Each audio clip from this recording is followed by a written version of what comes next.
उत्तराखंड में मौसम का मिजाज बदल चुका है। देहरादून की अगर बात करें तो बारिश से तापमान में गिरावट आ गई है। मौसम विभाग की भविष्यवाणी पूरी तरह से सटीक निकली। एक हफ्ते पहले पहाड़ में मानसून आएगा, तो एक हफ्ते पहले पहाड़ में मानसून आएगा। तस्वीरें आपको दिखा देते हैं, तस्वीरों में आप देख सकते हैं। क्योंकि आपको ये जानकारी दे दें, इस समय भारत में जो मानसून प्रवेश किया था केरल के रास्ते, वो 11 दिन पहले प्रवेश कर चुका है। और ऐसे में जो मानसून की समय गति है काफी तेजी से बढ़ती हुई नजर आ रही है।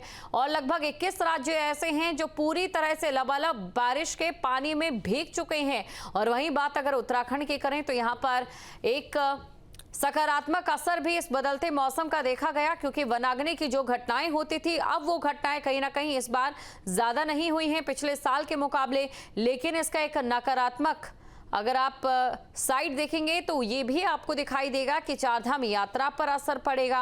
वहीं दूसरी तरफ ये जो समय रहता है प्रशासन की तैयारियों का समय रहता है मानसून से निपटने के लिए, तो जाहिर तौर पर तैयारियों पर भी असर पड़ेगा।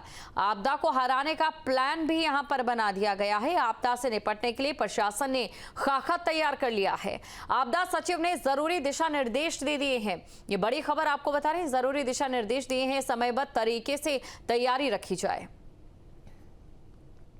मौसम विभाग की भविष्यवाणी है कि आज से 31 तारीख तक हल्की फुल्की बारिश होगी। चारधाम यात्रा मार्ग में भी बारिशों की संभावना है। और आज चूँकि जिस तरह से मौसम विभाग ने बारिश की संभावना व्यक्त की थी, तो देहरादून में आप देख सकते हैं कि किस तरह से बारिश शुरू हो गई है। और ये बारिश अभी थोड़ी देर पहले ही शुरू हुई है।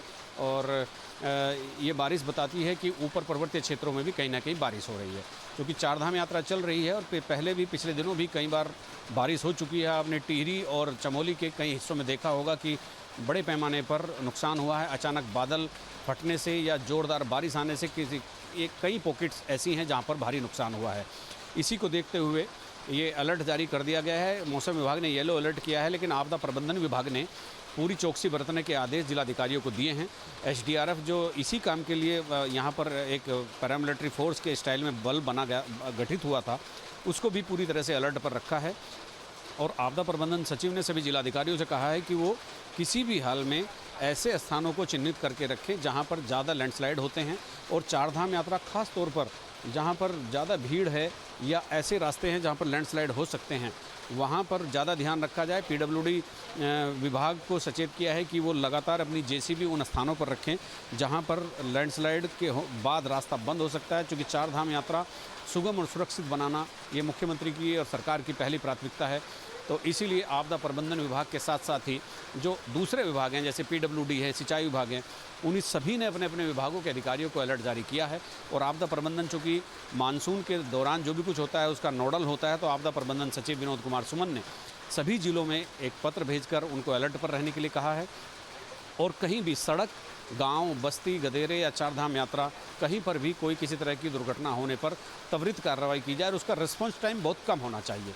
अपने सहयोग कैमरामैन सोनी कुमार के साथ न्यूज स्टेट के लिए देहरादून से अजीत सिंह राठी।